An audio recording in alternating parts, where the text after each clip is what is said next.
Манай гаригийн одоо ч нууцаа хадгалсаар байгаа том мөрөн голуудын нэг нь энэ байна. Энэ гол хойд номхон далайтай нийлэх хүртэл 5,000 км урсдаг. Дэлхий дээр хүний гарт өртөөгүй онгон дагшин газар нутгийг өртөөлөн урсдаг нь энэ мөрний онцлог юм. Хязгааргүй цэлийх манжуурын намгархаг бүс нутаг сүрлэг ширүүн урсгалд хэдэн зуун гол мөрнийг хэвлийдэм багтаасан Сибирийн гүн ширэнгэн ой Аз твийн цүлхээрийн хамгийн том бүсийг захлан орших Монголын уудам тал нутаг.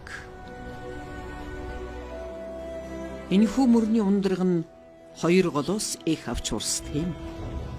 Төмөн олны бишрийн сүсгэлдэг ариун дагшин нутгаас их авсан энэхүү 2 цутгаланч нууцлагдхан хിവэр. Нэг нь говь цүлийн эсрэг мөнхийн тэмцэгч мэт тал хэрийг гатлан урсдаг гол, нөгөөх нь өтгөн ногоон хүндийгөр хэрэн урсдаг гол. Энэхүү бүлэгт өөр хоорондоо тэс өөр зүй тогтол бүхий газар нутгаар ихэрлэг луугаан урсах 2 голын түүхийг өгүүлэх нь. Азийн Амазон хэмээх амар мөрний жинхэнэ их ундрагыг хайсан тухай түүх өгүүлж байна. Амар мөрөн Азийн Амазон. Ариун ундрагууд.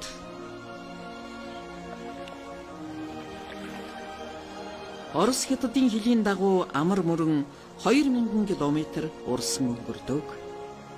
Энэ урсгал нь явсаар мөрний салаалсан хэсэгт төгснө. Магадгүй энэ нь голыг бүрдүүлдэг хамгийн чухал хэсэг нь ч байж болно.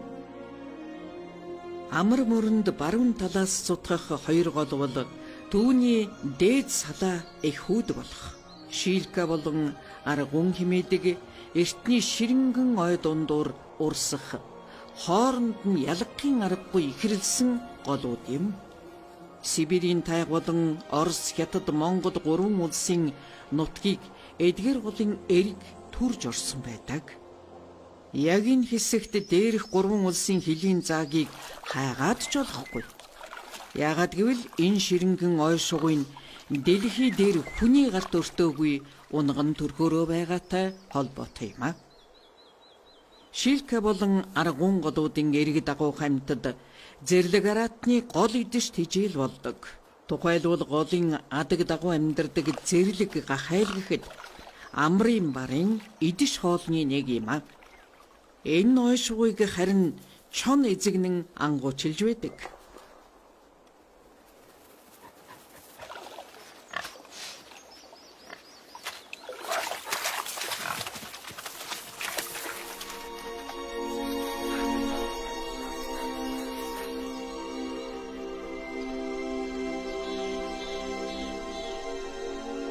Хавар цагт тайгын уянгалаг хөгжмийг сонсож болно.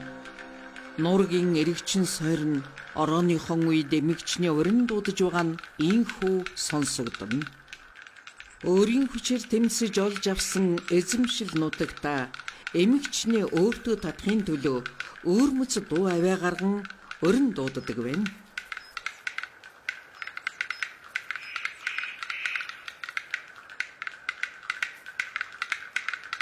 Нургийн сойрын эрэгчний далавч нь гоёмсог, дуун, чанга, эрч хүчтэй байх тусам эмэгчнүүд түүнд татагдана. Эрэгчин сойруудын хувьд Эренб, Ямб болон эзэмшил нутгаа аль өвөл хэдийн тэмцэлдэн олж авсан байдаг. Харин өдийд бол эрэгчин эрч хүчээр илтгэх, өөрийгөө харуулахыг эрмэлздэг үе нэ. Хамгийн эрхэмсэг эрч хүчтэй эрэгчин лүү эмэгчин нь дараалан очдог байна. Эмэгчингүүдийн хувьд зөвхөн хамгийн хүч чадалтай эрэгчнээс үр төлтэй болох зорилготой.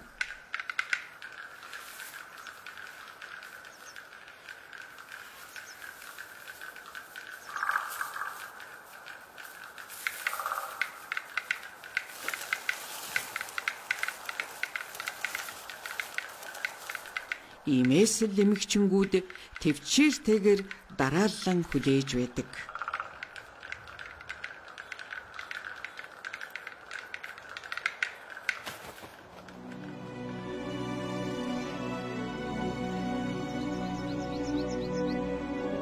Амар мөрөнд цутгадаг хэрнээ буцаж эргээд голын хагалбараас салбарлан урсах энэ хоёр гол нь хэдэн 100 км ойн дундуур зэрэгцэн урснаа. Хойд салбар руу, аль эсвэл урд салбар руу гэмээр ихэрлэн урсах голын аль урсгалыг дагаж байгааг эндүрмээр. Мөн тэрчлэн аль нь илүү урт юм бол аль нь амар мөрнийг тэжээдэг юм болоо гэдгийг ч хэлэхэд хэцүү юм аа.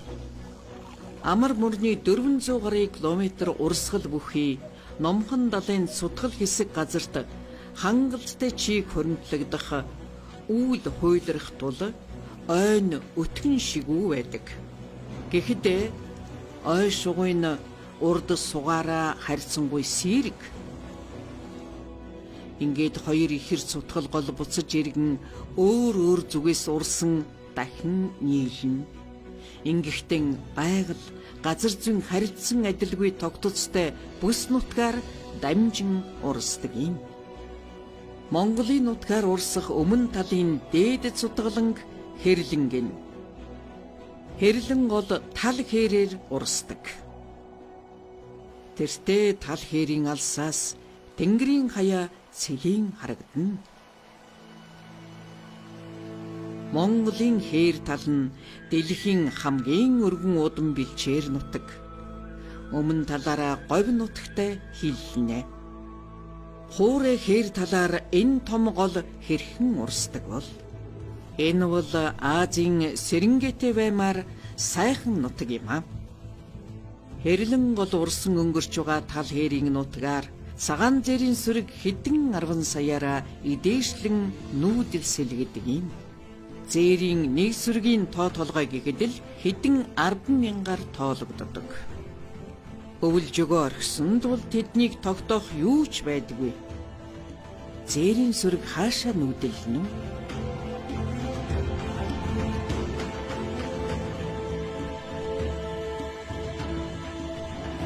Талын дов толгод хэдэн 100 км явсан ч яг л адилхан мэт харагдана.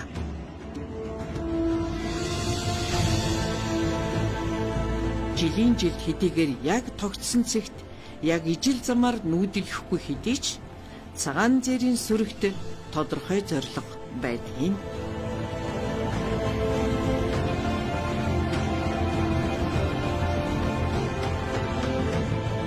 Тэд маш хурдан нүүн. Удаан тогтож идээшлэхгүй, усч уухгүй. Тэдэнд өвсөн шүүдрэл хангалттай.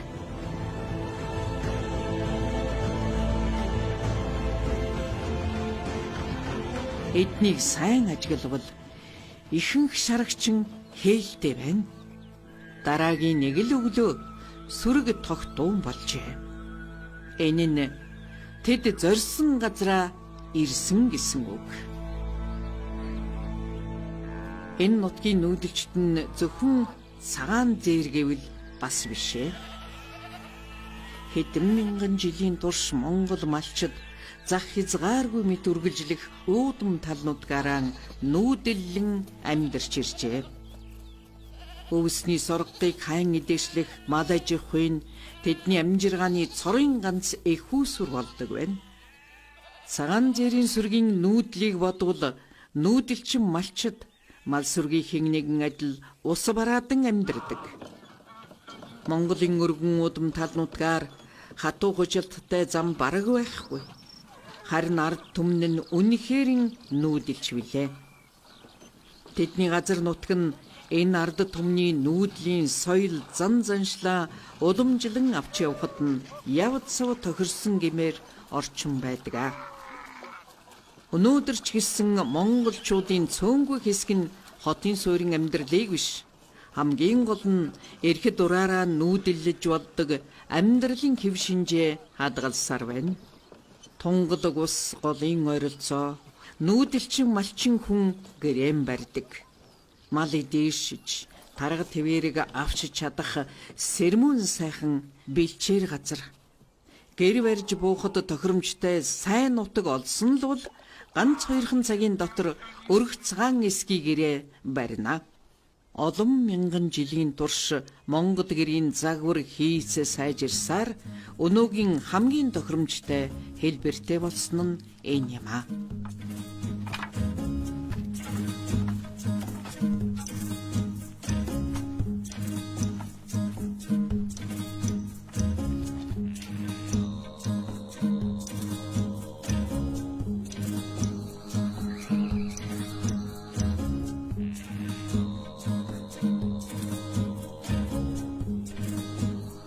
Хоньны ноосыг зурж хийдэг эсгий дээвэр туурга нь цаг агарын эрсдэс уур амьсгалд яг тохирсон халуун дулааны улиралд нарны халуун элчээс ханхалж тасгийн хүйтний улиралд жавар салхи шуурганаас хамгаална.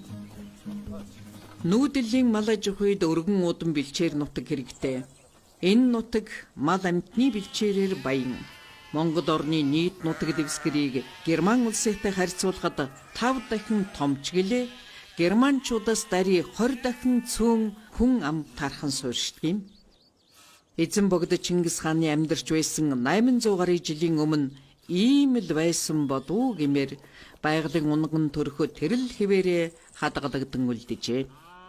Гэвчин нүүдэлчин ахуй орчин хэр удаан хадгалагдах болоо?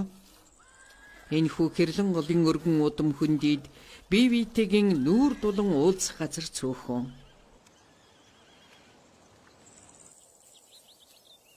Үүрэндэн ойртон очих хэн нэгнээс өндөг үр төлөө хамгаалан тэмцэлдэх тогруу шууд.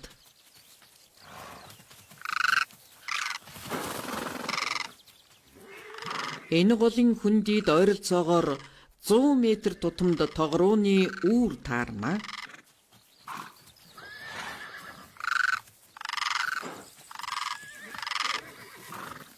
Тогруу шувуу үүрээ газарт засдаг. Сая тэдний үүрний ойролцоо урилгагүй зочид иржээ.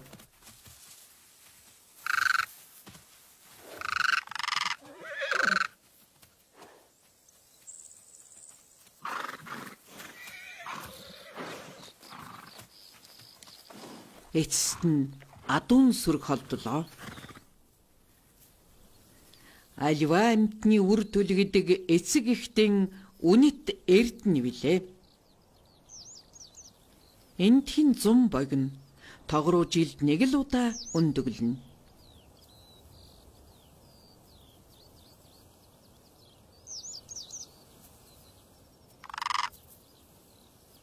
Эцэг их нь ээлжилэн өндгөн дарна. Хос тогруу бүтэн жилийн турш хамт даан байдгийн.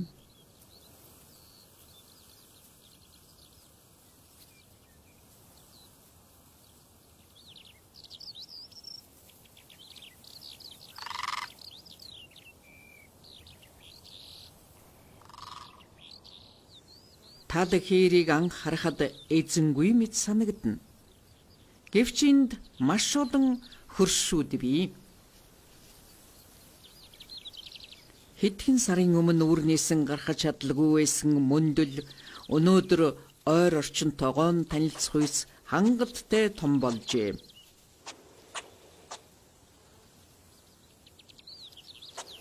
Тал хэрийн тарвах дош нүхээ үер усан давтахааргүй эргэн тойрон нь сайнаар харагдахаар газрыг сонгон ухадгийн. Энэ дош хэдий тохиромжтой газар биш ч гэлээ үүнээс илүү аятайхан газар үлдээгүй бололтой.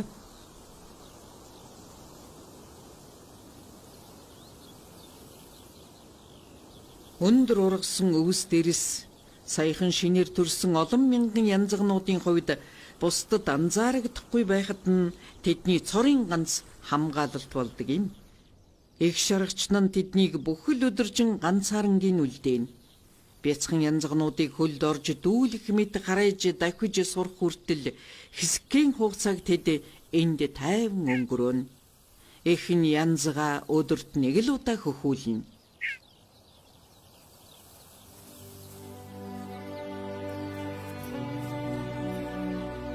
Энд нэг дор хэдэн мянган янзга байгаач тэд эхийгээ дуугаар нь төвгүй танина.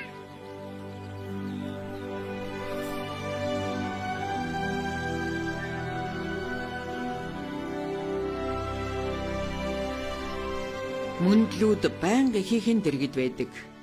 Хөхүүл эм таргыг найга гэдэг. Шаргачин болон найга тайван байвал тэдний үр төлч бас тайван амгадан байна.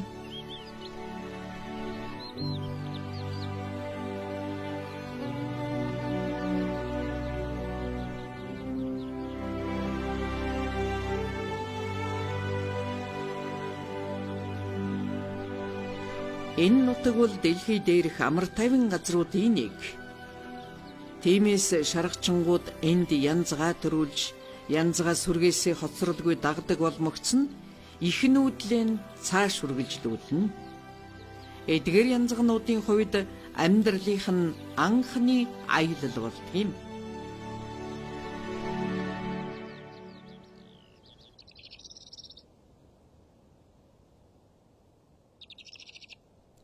Ой модгүй тал хээр нутгийн шувууд газар дүүрээ засна.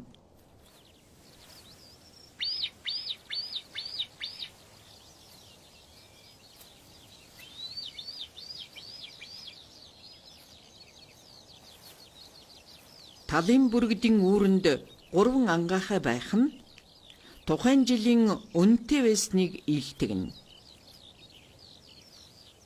Үнэтэй жил гэдэг нь альва амьтад тухайлбал тарваг зурм өвөлдөө 9,000 орж тоо толгойн нэмэгдсэн байхыг хэлж байна. Мэрэгч амьтад өсч үржихдээ их хурдан анчид тэдний тоо толгойн өсөлтөнд хязгаарлалт хийдэг юм. Үнэтэй өвөл тарваг зурмын тоо өсөж энэ нь бүргэдийн идэж тэжээл элбэгших, бүргэдийн нутагшин суурьшихад нөлөөлнө. Залуу бүргэдийн амьд мэнд үлдэх боломж нь эцэг эх нь ан авд хэрхэн сургаснаас шалтгаална. Тэд үр төлдөө зөвхөн генээс гадна чадварыг өвлүүлдэг.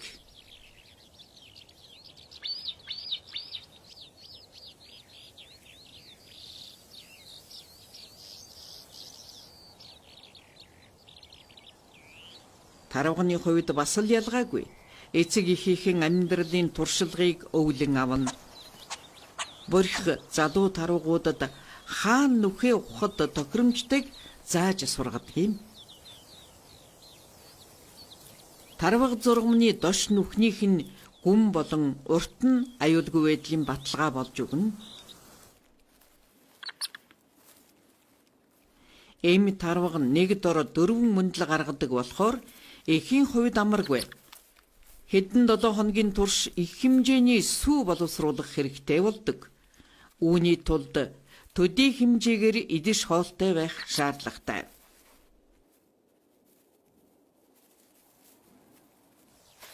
Тухтай хоолно гэж байхгүй.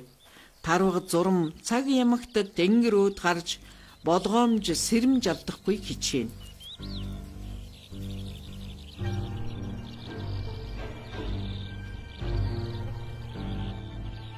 Талын бүргэдч байнга тарваг зурмын дошийг ажиглана. Энэ бол нэг ёсны мэдрэхүйн тулаан юм аа.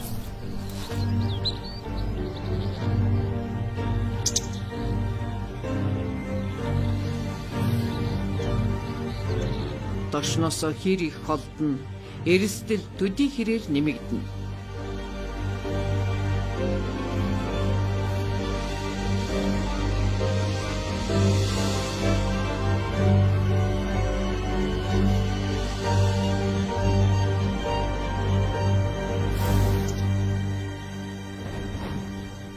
Ангийн олз болно гэдэг алдаа гаргасны төлөөс юм аа.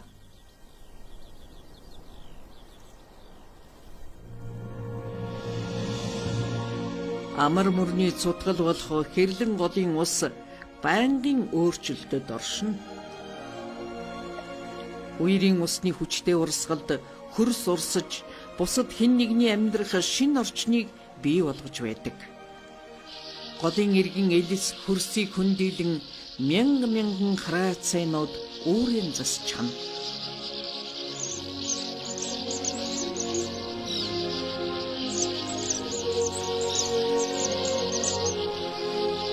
Голын зарим эрг орчмоос хэдэн зуун хөндийлэн ухсан нүхнүүдийг харж болно.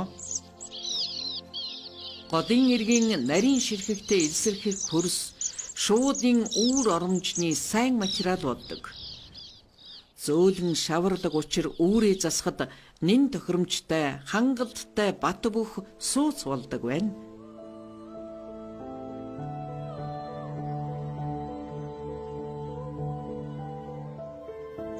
Бяцхан ангахайнууд хурдан өсч том болно. Бие дааж нис хүртэл тэдэнд 3-7 хоног хангалттай. Үүний тулд тэд хоол тэжээлэр тасрахгүй байх шаардлагатай.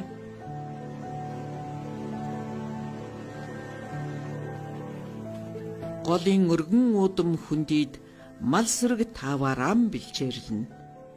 Мал байгаа газарт малын ялгац байдаг. Мөн түүн дээр мянган ялаа дэлэнч бужигнана. Шууд тэдгээр ялааг зогсолдоггүй зөөж ангахагаан хоололдгийн. Хэрлэн голын эрэг ус элс шавжаар элбэг учраас хараацайнууд мянгаран энд цуглах дуртай. Хэрлэн гол урсаж байгаа цагт амьтдын амьдрах таатай орчин мэдээж байсаар байх болно. Голын хүндий зуны хэдэн 7 хоног инхүү хөдөлгөөнтэй байж Монгол орны байгаль цагуур ямар эрсдэс болохыг төр чадвараа умартуулна. Голын энэ хэсгээс өдгөн ногоон өнгө хүрэн болж хувирна. Номхон далайгаас ирэх борооны үйл нутгийн гүнлүү хэр хол явна төдий хэмжээний газар ногоон өнгөөр хучигдана. Сар гарын бороо орохгүй байхад тохиолдолж гарна. Энэ бол дасан зохицох чадвартай тисэн үлдэх байгалийн эрсдэс уур амьсгалтай бүс нутгийн онцлог юм а. Халуун ган тал хээрийн бүх амьтан ургамалд аюул занлыг учруулдаг. Үүний нэгэн адил өвлийн улиралч хахир хатуу хүйтэн аюултай. Элис жороогоор шуурч цасан шамрагч болно. Баруун хойноос ирэх тэсгэн хүйтэн жавар хэрлэн голын хүндийг 6 сарын турш амьд амьтан байхын аргагүй болтол хайрна. Хамгийн ээвэр дулаан газар болох уулын өвөр өнгөрлөө зээрийн сүрэг нүүдэлнэ.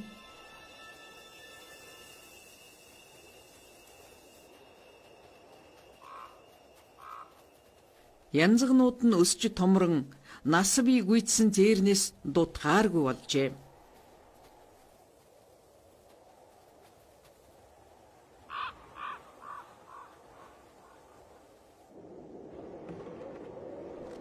Нүүдэлчтэй ч бас өвлж өндөм бууцгаана.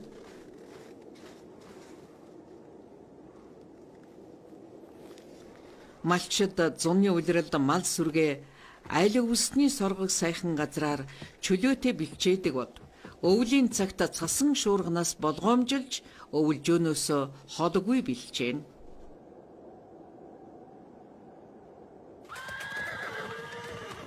Уулын ингэр газар салхи шуурганаас хамгаалах нөмөр болохын зэрэгцээ нарны илч илүүтэй тусна.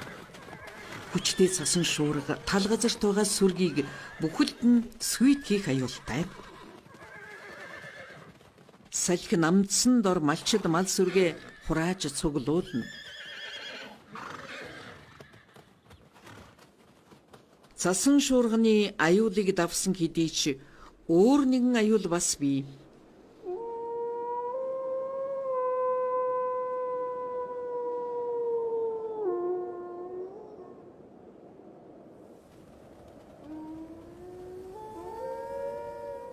Хээрийн чоннууд цагаан зээрийн сүргийг отон хүлээн.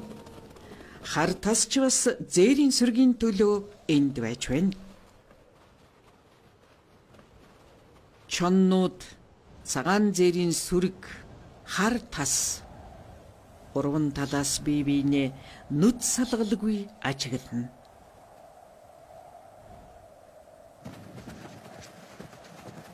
Хасах 45 хэмээн тэсгэм хүйтнийг авраг том биеэ хөвсгөр дулаан ноосоороо хучсан тэмээл тун ажирлгүй туулна.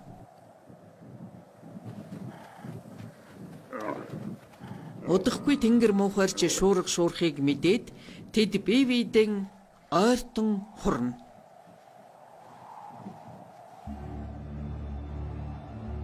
Энэ тэнгэр муудах шинжтэй боллоо.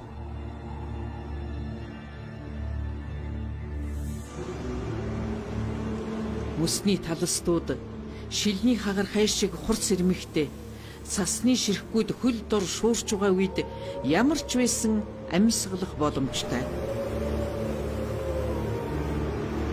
Ийм шүнийг чонон сүрэг хүлээж байлаа.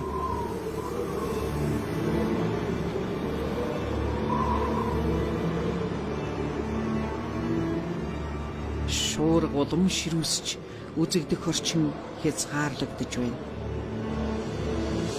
Чонон сүрэг улам ойрцсоор.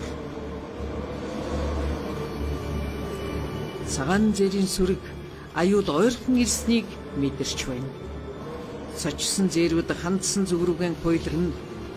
Гэвч энэ нь сохор бусгалт юм аа.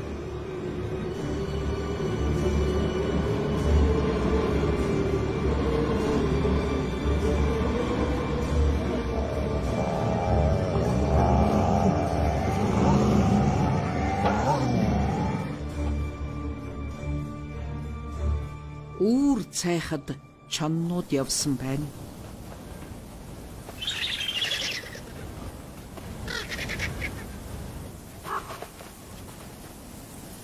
Харин хар тасуудын хооллох ээлж иржээ.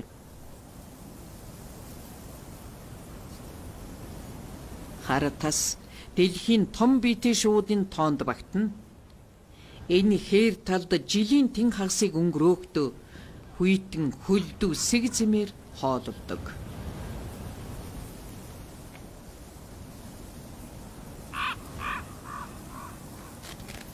Хайхэр хатуу өвөл болоход тэдний хувьд идэж хоол элбэгшдэг. Тэд зөвхөн чоннуудад л талархдаг. Хар тас амьдралынхаа турш хосоорон амьдрах бөгөөд хамтдаа өөрсдийн хэл хязгаарыг хамгаална.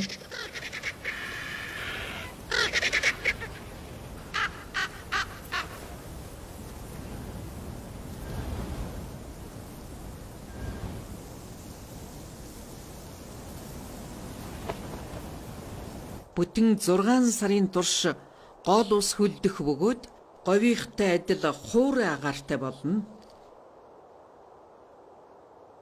Хүн болон загсанд л урсгал ус хэрэгцээтэй.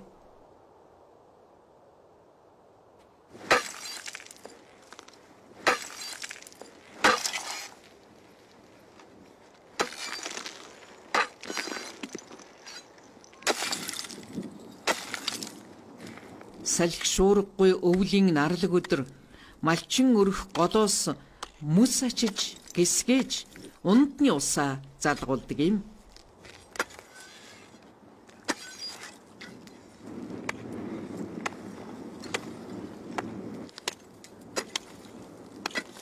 Олон мянган жилийн өмнөөс хос бүхт гэгдэх Монгол тэмээг гэршүүлэн сургаж унлаг ачилгандаан ашиглаж иржээ. Энэ мөс хэсэгтэй л хангалттай. Малчид дараагийн ажилдаа яарвчлахгүй бол болохгүй нэ.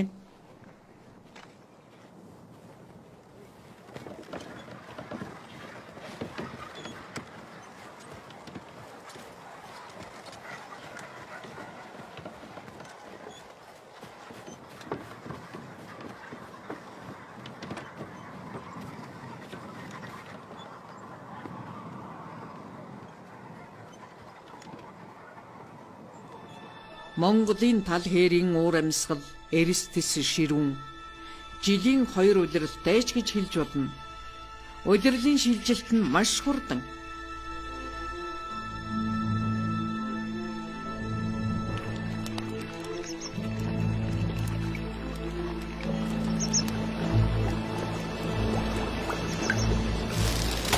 6 сар хүйтэрсний эцэст амьтээ бүхэн халуун дулааныг хүсэмжилнэ. Гэвч хэрлэн голын эрэгт зуны зарим өдөр өвлийн хүйтнээс ч дор болчих нь бий. Ургамал амьтдад дулаанаас гадна ус амин чухал хэрэгтэй. Номхон далайгаас ирэх борооны үйл багасснаар 30 жилийн давтамжтай хэрлэн голын хөндийд ган гачиг нүүрлэх аюуд тулгарч байна.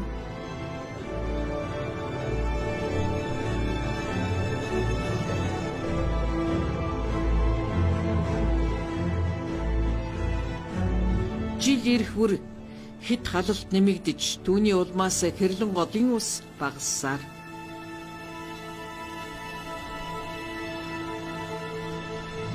жилийн жилд сая загас жарахаа наадаж байдаг хэрлэн голын дагуух нуур цөөрмүүд цүлийн хуурай салхинд ширгэж ууршжээ.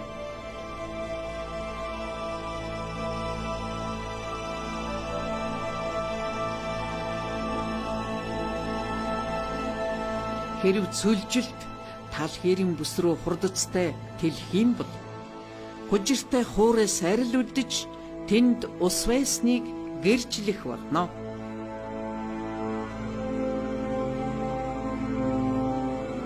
Усны сүүлийн шавхруунууд уухын эцсгүй шорвог.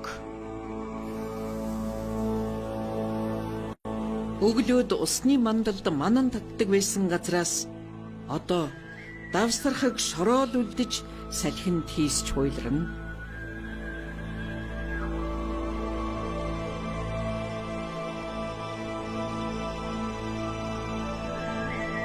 Ийм хуурайшилттай үед цүлжилт улам бүр хурдцтайгаар хойд болон зүүн зүгт тэлнэ.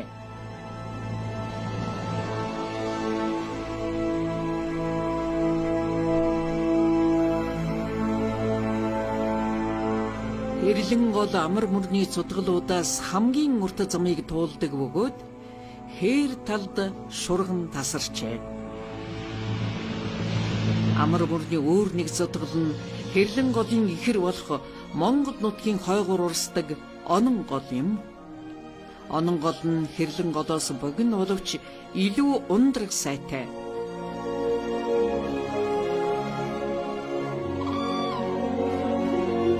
Монголын хойд хил дагуу Сибирийн өмнөд бүсээр нов ногоон орчноор онон голын сав газар үргэлжилнэ.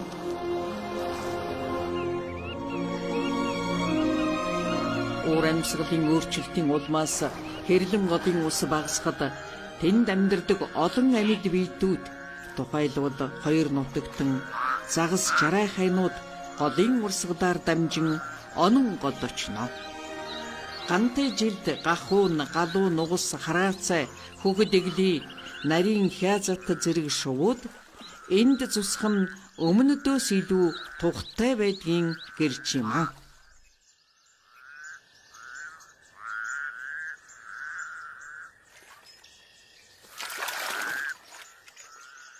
Онон голын салаа, булан, дохой, балчиг, намаг бүрт битүү чигжжээ.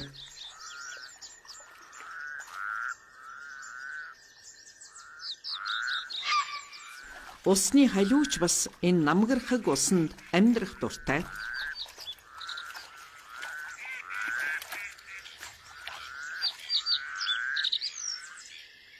Усны шувуудад бол эндээс хойд зүг рүү хэдэн 100 км нүүдэлэн нисэхэд амар дөхөн байдаг. Байгаль цагуурын өөрчлөлтийн мөчлөг нь амьтдыг байнгын хөдөлгөөнд байлгадаг бөгөөд тэднээс дасан зохицохыг шаардаж байдаг.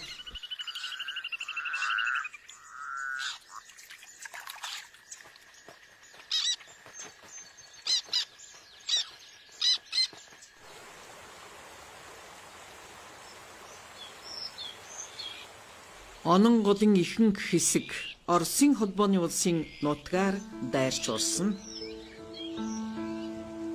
300 жилийн өмнө Оросын оршин суугчид онон голын эрэгт тосгон байгуулж суурьшжээ. Москва хотоос дорн зүгт 5,000 км-ийн зайд орших хатуу хүчилттэй автозам, төмөр зам, хотуудаас алслагдсан энэ бөглүү нутгийн оршин суугчид байгалийн гишгээр амьдралаа залгуулна. Өмнөд Сибирь газар зүйн байршлаар Төв Европтой нэгэн өргөрөгт оршдог. Энд өөрийн хэрэгцээгээ өөрсдөө л хангана.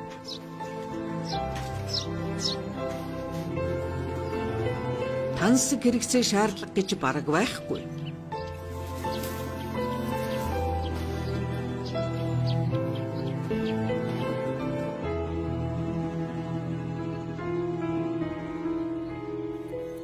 Онон голын оршин суугчдын онцлог нь хэрлэн голынхныг бодвол илүү суурьшмал ах үйтэй юм байна.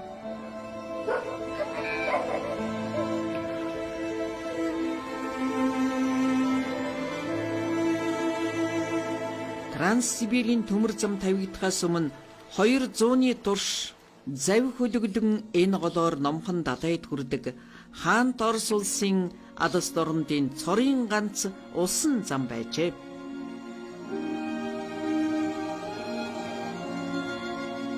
Зуны улиралд худалдаачид цэргүүд заваар хөвөх бол өвлийн улиралд мөсөн дээгүүр нь зорчдог байжээ.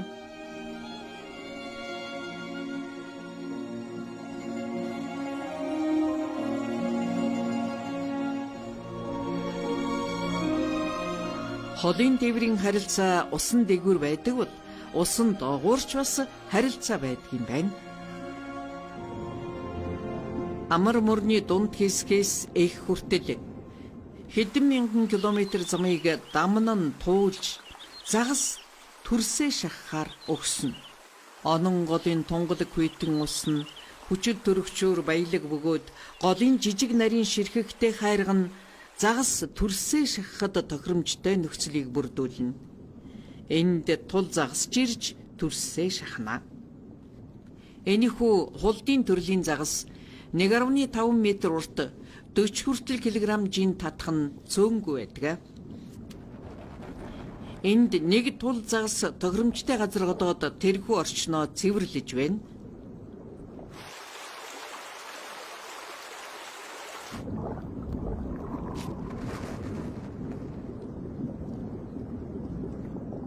Төрсөө шахах газар нь хэд ширүүн урсгалтай биш. Хайрганы ширхэгүүд нь их нарийнч биш, бас томч биш байх ёстой. Загаснууд бие бэлдэж байгаад нэгэн зэрэг төрсөө шахна.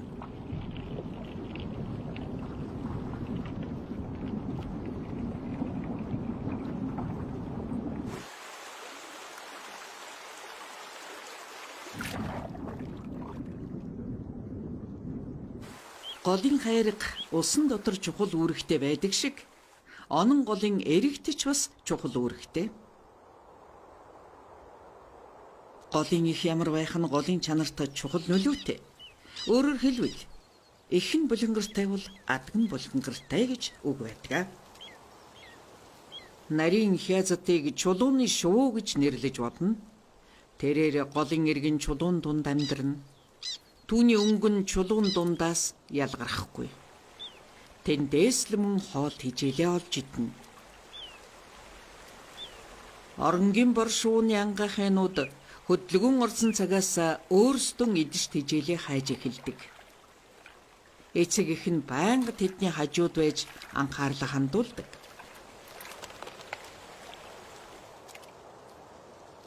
Үүл нарыг халахлахад жижигхэн ангахайнууд гүйн ирж ихийнхэн далавчин дор орж дулаацсан.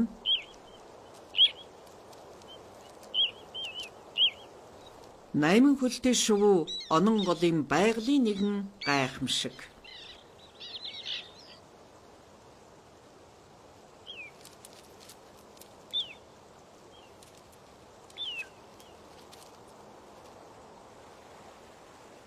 Зуны эд үед сая төрсүүд голын усанд урсна. Голын доод хэсэгт жижиг жараахайнууд түм түмэрэм бужигнана. Онон голын дунд хэсэгт бяцхан жараахайнууд онон голд айлчлан ирсэн зочдын өгсөн бэлгээр хооллоно. Ердийн ваарлан сүргээрээ өндөг авгалдыг шүүрэлдэн иднэ. Хэдийгээр нэг талаар төрсийн нэлээд хэсэг шахагдсан дорой устгагдж байгаа ч нөгөө талаас нь харахад олон сая жижиг жарахинуудын хоол болж тэдний амьдрах нөхцөлийг бүрдүүлж байна. Ингэж амьд байгалийн тэнцвэржүүлэлт явагдаж байна. Агуу том голын амьдралд байгалийн хуулийн нэгэн адил өсөн дэвжих уруудан доройтох үеч байдаг. Хэд түргэн гэхэд ихэнхдээ нэгэн хэвийн тогтмол хэмнэлтэй байдаг. Ононголтой ихэрлэн урсах өмнөдийн хэрлэн голын хөндийд гам болохоос өмнө хурвороо тасарч байсангүй. Хизээ нэгэн цагт номхон далайгаас борооны үйл тал нутагт ирхэл болно.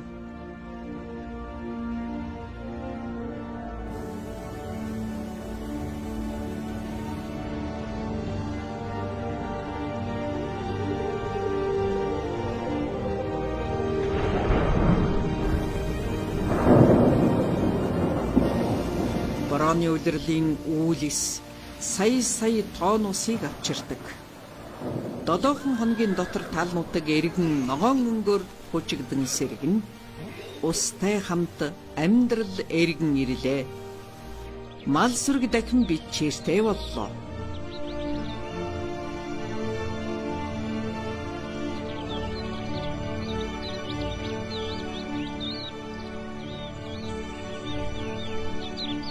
Зүүн цөөрмөд усаар дүүрч голын ус эргэн халин мэлтэлцэн.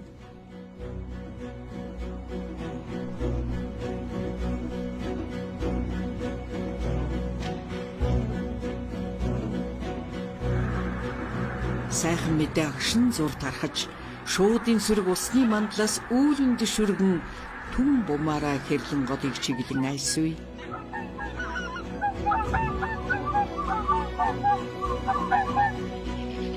Амар мөрөн эргээд 2 сутгал тай боллоо. Жилийн турш зэрлэг ан амьтад өрөөдман үлдээх боломжгүй байсан бол одоо байгаль дэлхийн амьдрал ахин сэргэлээ.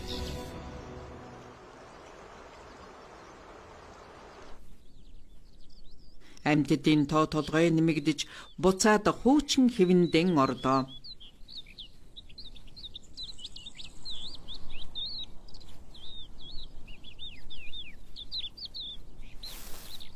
Тагрууны дэгдэхэнүүд бүхэл зууны турш эцэг эхийн дэргэд зуслаа. Эцэг эхэн тэдэнд хэрхэн идэж тэжээлээ олохыг зааж өгнө. Өвсөн дунд жижиг шавж хэвлэр явагчд элбэг байдаг. Намар сэрүү ороход дэгдэхэнүүдэн анхных нь их аялал даван Монголоос Гимлайн нурууг даван энтхэгийг зорин нисэн.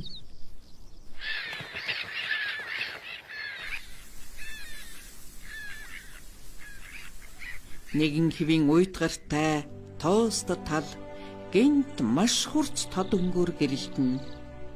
Ганду хуурай үед цахилдаг сараан цэцэг төмсний улаан хаварсал цахиран бодон хээрийн цахилдаг цэцгсийн болзуу үндэс газрын гүнд хадгалагдсан үлдэж борооны дараа сэргэн ургаж цомрлгон нээжээ.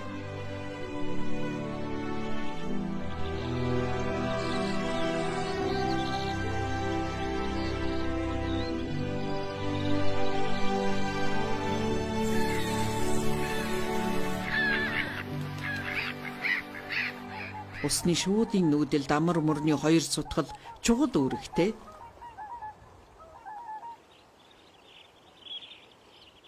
Холын нүүдлийн замд амрах тухтай газар юунаас илүү чухал байдаг.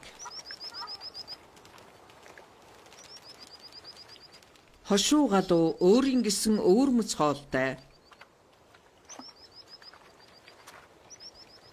Тэд голын эргийн шаварт хошууга гүн шургуулж тэндээс намгийн ургамлын үндсийг сугалж иддэг. Өөр ямар ч төрлийн шувуу тэдний энэ хоолноос булаацалдахгүй. Сэлмэн хошуут гүйхэн усанд ийш тийшээ холхон жижиг хавч шавжны амгалдыг самнана. Энэ мэт шуудын төрөл зүйл бие биетэйгээ зөрчилдөхгүйгээр хоол тэжээлэн олдог юм. Хараалжин шувуу эргэн эзэнд хушуугаан гүн шургуулан дун хясаа өтөөр хооллно. Шуудын цуваа түрхэн зур амс хийгээд аяллаа цааш үргэлжлүүлнэ. Тэдний өмнө дахин хэдэн мянган бээр урт аялал бий. Хэдэн зуун бээр газрыг хуурай тал хээр дундуур туулдаг энэ хэрлэн гол хаанаас их авдаг юм болоо?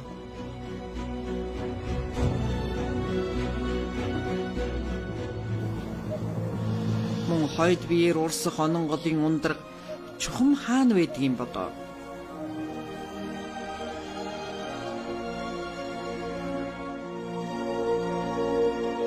Энэ ихэрлэн урсах хоёр голын их мөн л ялгахын аргагүй адилхан.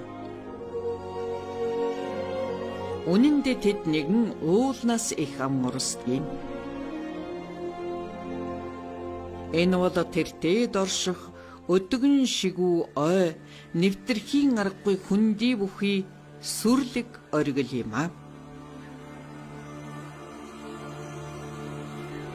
Энэ бол амар мөрний их болсон монголчуудын шүтэн бурхан халдун хайрхан. Энэ газар хүний хөл тавих цээртэй ариун дагшин тагилгад нутаг бөгөөд зөвхөн хамгаалагчид нь л нэвтрэх эрхтэй юм. Хүчрхэгэл ус савдгууд усны их булаг шанд болон амьтээ бүхнийг сахин хамгаалж байдаг. Энэ нутагт Монголын эзэн дээдэс их эзэн Чингис хаан мэндэлжээ. Түүний онгонч энэ нутагт бий гэлцэдэг. Чингис хаан нас эцэслэхийн өмнө үр хойчдон бурхан халдунгуудыг ариун дагшин газар болохыг гэрээслээд түүний онгон байгальд хизээч бүү гар хүрэх хэмээн захижээ. 800-ны турш монголчууд түүний гэрээсийг сахиж байна. Чингис хааны тагилгад хайрхан баруун зүгт нүүх үүлнээс байнга бороохор оруулдаг. Энэ л усаар амар мөрний их болсон хоёр голыг дидэгдэг юм.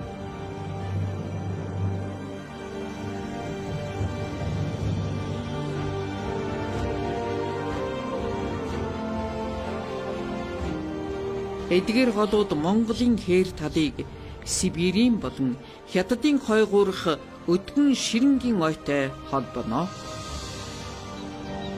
Эдгээр голуудын бэлчээрээс амар мөрөн бүрлдэж дэлхийн хамгийн өдгөн ширэнгэн ойн дундуур дорныг чиглэн урсна.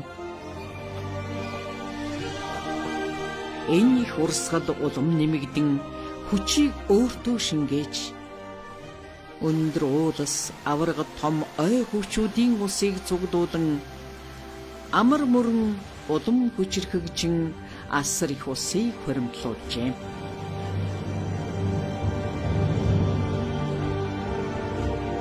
Амар мөрний цутаг дууд дэлхийн хамгийн урт голыг бүрдүүлдэг. Зүүн эргээр нь Сибирийн эц төгсгөлгүй үргэлжлэх өтгөн тайг намгархаг онгон байгаль нь оршино. Амар мөрний Хятадын талын баруун эрэг дагуу эрчимжсэн хүдайж хуй хөгжиж байна.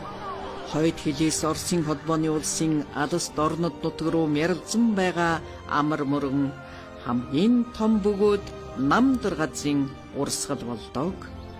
Номхон далайн эрэгт ойртох тусам энд дулаан бүсийн болон Арктикийн ан амьтан ургамлын зүйс илбэгшиж холилдох шинжтэй болно. Эцэст нь хэлэхэд амар мөрөн хойд номхон далайн хамгийн баян экосистем бүхий агнуурын тэнгист цутгана. Гэхдээ энэ нь их усны аяны төгсгөл биш, харин ч дахин томоохон эргэлтийн эхлэл болдог билээ. Ингэж номхон далай олон мянган жилийн турш амар мөрний асар их усан гинж мэт холбоосоор тэтгэгдэн давулгаалж байна.